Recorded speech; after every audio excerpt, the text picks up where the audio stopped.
ஆண்டவராக இயேசு கிறிஸ்துவின் வெளியேறப்பட்ட நாமத்தினாலே கர்த்தருடைய ஆவியான உங்களுக்கு கொடுத்ததான ஏஜே பப்ளிக் மினிஸ்ட்ரி ஊழியத்தின் சார்பிலே அன்பின் நல்வாழ்த்துக்களை தெரிவித்துக் கொள்கிறேன். ஹல்லேலூயா. இன்றைக்கும் கர்த்தருடைய வார்த்தைக்கு நேராய் கடந்து போவோம். ஹல்லேலூயா. கர்த்தருடைய வார்த்தை இன்றைக்கு ஆவியான நமக்கு கொடுக்கின்ற வார்த்தையை பேச வேண்டுவது எது என்பதை மத்தேயு 10ஆம் அதிகாரம் 19வது இறை வார்த்தை சொல்கிறது. நீ பேச வேண்டிய என்ன பேசுவோம், எப்படி பேசுவோம் என்பது, என்னத்தை குடிப்போம், எதை பேசுவோம் என்பதை குறித்து கவலைப்படாதிருங்கள். நீங்கள் பேசுவ வேண்டுவது என்பது அந்நேரத்திலே உங்களுக்கு கொடுக்கப்படும். அந்நேரத்தில் நீங்கள் என்ன பேசணும், அதிகாரி முன்னதாக, பதவி உள்ள முன்னதாக, உயர் பதவிகள் இருக்கிற மத்தியில், நீதிமன்றத்தில் நான் என்ன பேச வேண்டும் என்று கலங்கி நிற்கின்றீர்களோ, தேவ சமூகத்தில் உங்களை அர்ப்பணியுங்கள். கர்த்தருடைய ஆவியானவர் உங்களை மறைத்து அவர் பேசுவார். ஹல்லேலூயா. உங்களை மறைத்து அவர் பேசுவார். ஒரு ஊழியர் கூட்டத்திற்கு மொழிபெயர்க்கும்படியாய் ஒரு ஊழியர் அழைக்கப்பட்டிருந்தாராம். திடீரென்று சொன்னார்களாம் அந்த இடத்துல, இவர் மலையாளம் தெரியும், தமிழர் தான், மலையாளம் தெரியும், ஆனால் ஆங்கிலம் அரைகுறையாக இருக்கும். வந்தவருக்கு ஆங்கிலத்திலே மொழிபெயர்க்க வேண்டிய சூழ்நிலை வந்ததா. அவர் இப்படி சொன்னார், நான் தேவ சமூகத்தில் நின்று ஜெபம் பண்ணிட்டு போனேன், பயந்து போய் போனேன். நான் இதுக்கு முன்னாலே ஆங்கிலத்தில் மொழிபெயர்த்ததில்லை, ஆனால் ஆவியிலே ஜெபித்து கடந்து போய் கண்ணை மூடிட்டு போய் நின்னேன்.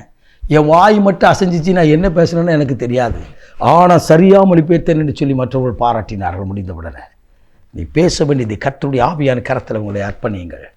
நாம் பேசுவதை கர்த்தர் காண்கிறார். நீ பேசுவதை அது உருவாக்கும் திறனாய் ஆண்டவர் உண்டாக்குவார். நீ ஆவியில் நிறைந்து பேசு.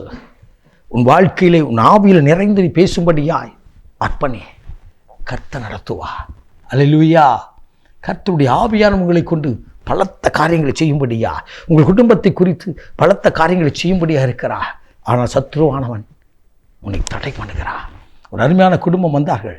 நீதிமன்றத்தில் வழக்கு இருந்தது, மிகவும் கொடூரமாக இருந்தது, மிகவும் பிரச்சனையாக இருந்தது.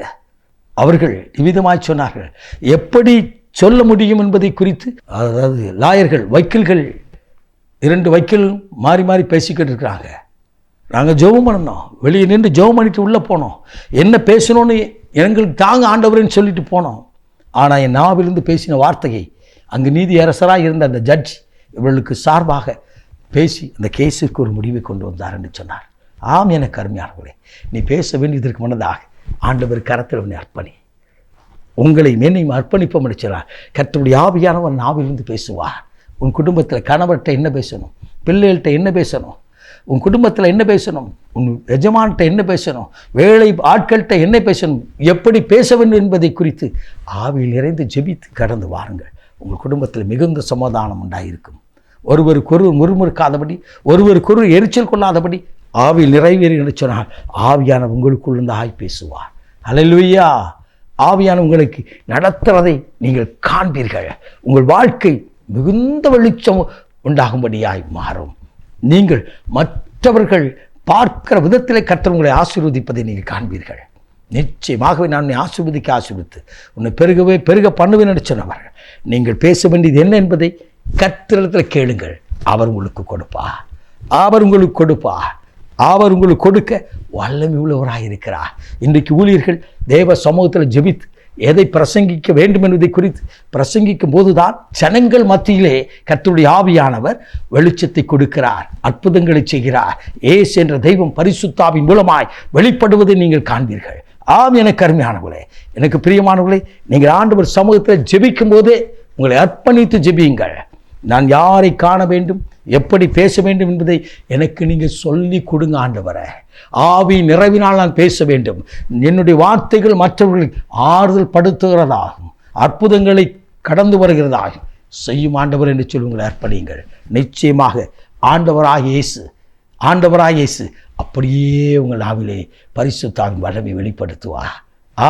உலகத்திற்கு பயந்த சீசர்கள் பரிசுத்த ஆவியின் நிறைவை பெற்றவுடனே அவள் பரிசுத்த ஆவியின் நிறைவோடு பேசினார்கள். ஜனங்கள் சொன்னார்கள், உலகத்தை கலக்கிறவர்கள் இங்கேயும் வந்திருக்கிறார்கள். ஆம், எனக்கு அருமையானவர்களே, பரிசுத்த ஆவியின் நிறைவோடு பேசினால் கர்த்தர் உங்கள் நாவிலிருந்து பரிசுத்த ஆவியின் வல்லமை வெளிப்படுத்துவார். நாம் ஜெபிப்போமா. மகா பரிசுத்தமுள்ள தகப்பனே, இன்றைக்கும் எப்படி பேச வேண்டும், எதை பேச வேண்டும் என்பதை பரிசுத்த ஆவியானவரே நீர் கற்றுக் கொடுப்பீர் என்று சொல்லி உம்முடைய வார்த்தையை குறித்து நாங்கள் தியானித்தோம்.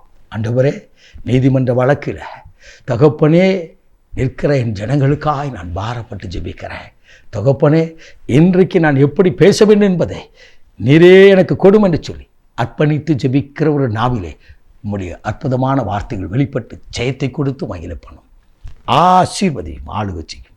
இயேசு இரட்சகரின் விலையேறப்பட்ட நாமத்தில் பிதாவே, ஆமே, ஆமே. God bless you.